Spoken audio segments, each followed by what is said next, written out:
सरकारी senior secondary smart school सैंसरा में हिंदी अध्यापक के रूप में अपनी सेवा निभा रही हूँ। जैसा कि आप सब जानते ही हैं, आजकल हम लॉकडाउन के बड़े ही मुश्किल दौर से गुजर रहे हैं और मैं उम्मीद करती हूँ कि इस मुश्किल भरे दौर में आपकी ऑनलाइन पढ़ाई अच्छी ही चल रही है और उसको और अच्छा और बेहतर बनाने के लिए आज मैं लेके आई हूँ आपके सामने कक्षा 8वीं का पाठ नंबर 1, हिम्मत करने वालों की हार नहीं होती। यह एक कविता है और इस कविता के अर्थ को आज हम भलीभांति समझेंगे। सबसे पहले कविता का अर्थ बताने से पहले मैं आपको कुछ बातें, जो महत्वपूर्ण बातें हैं, जो हमें अपने पेपर में ध्यान में रखनी चाहिए, उन्हें बताना चाहूँगी।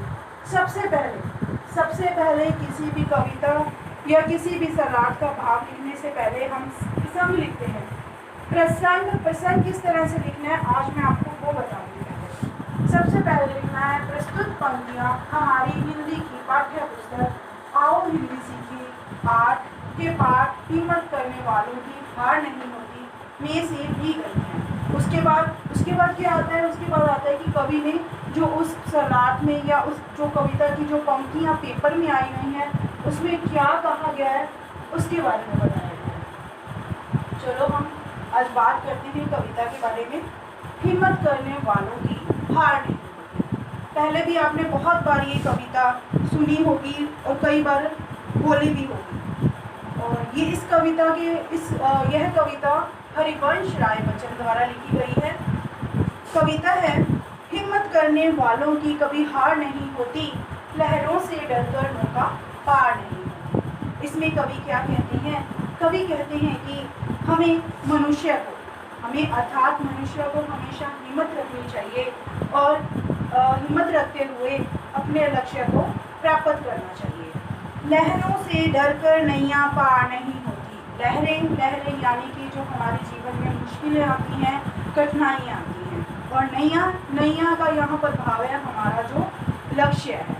अगर हम अपने जीवन में आने वाली कठिनाइयों से घबराएंगे नहीं तो हम अपने जीवन में अपने लक्ष्य को प्राप्त कर सकेंगे। नन्ही चिंटी जब दाना लेकर चलती है, चढ़ती दीवारों पर 100 बार फिसलती है।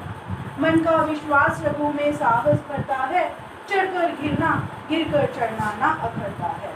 मेहनत उसकी बेकार हर बार नहीं होती, कोशिश करने वालों की कभी हार नहीं होती। इसमें कवि हरिवंश राय बच्चन जी कहती हैं, जब एक छोटी सी चिड़िया अपना भोजन अर्थात दाना लेकर दीवारों पर चढ़ती है तो वो 100 बार ऐसा होता है कि वो बार बार अपना खाना अर्थात दाने को लेकर नीचे गिरती है, लेकिन वो इस चीज़ को पूरा नहीं मानती, फिर भी उसकी विश्वास रखती है, साहस रखती है, साहस से काम लेती है और आगे बढ़ती चली जाती है।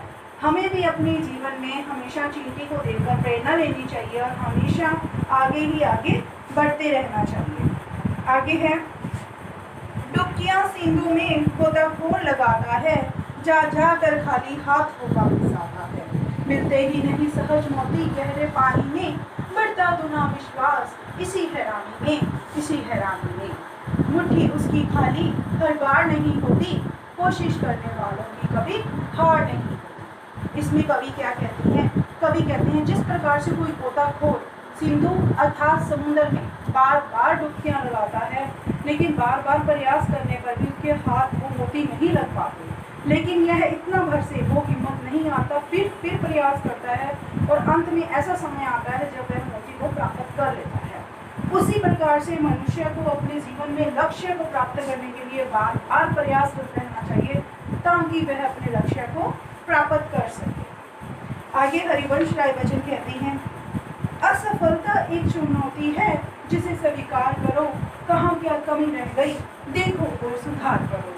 जब तक न सफल हो नींद चैन को त्यागो तुम, संघर्षों का मैदान छोड़ मत भागो तुम। कुछ किए बिना ही जय जयकार नहीं होती, हिम्मत करने वालों की कभी हार नहीं होती। इसमें हरिवंश राय बच्चन जी कहते हैं कि हमें असफलता को एक चुनौती के रूप में लेना चाहिए। असफल होने पर हमें घबराना नहीं चाहिए और हमें देखना चाहिए कि हमने क्या, हमारे काम में क्या कमी रह गई, उसे देखें और उसमें सुधार लाने का प्रयास करें। और जब तक हम अपने लक्ष्य को प्राप्त ना कर पाएं, अपने नींद, चैन, आराम अर्थात सुख और चैन को, आराम को त्याग दें।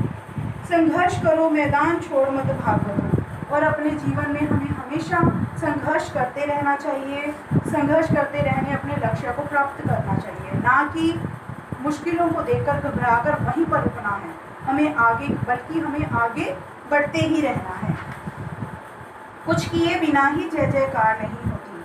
अंत में कवि कहते हैं कि हम मनुष्य को हमेशा कुछ करके ही उसकी प्रशंसा होती है, अर्थात उसकी जय जयकार होती है। हिम्मत करने वालों की कभी हार नहीं होती। और हमें हमेशा हिम्मत रखनी चाहिए और हिम्मत से काम लेना चाहिए, ताकि हम अपने लक्ष्य को प्राप्त कर सकें। और इसी के साथ सबसे मैं ये उम्मीद करती हूँ कि इस कविता का भाव है जो आपको भली भांति समझ में आया हो। और एक बार फिर मैं दोबारा कहना चाहती हूँ एक बात, कि सबसे पहले प्रसंग लिखते समय आपको इस बात का ध्यान देना है कि प्रस्तुत पंक्तियाँ हमारी हिंदी की पाठ्य पुस्तक और हिंदी सीखें 8 के पाठ चाहे कोई भी हो, प्रसंग इसी तरह से ही लिखा जाएगा। ठीक है बेटे, आगे से आप इस बात का ध्यान रखना। और मैं उम्मीद करती हूँ कि आप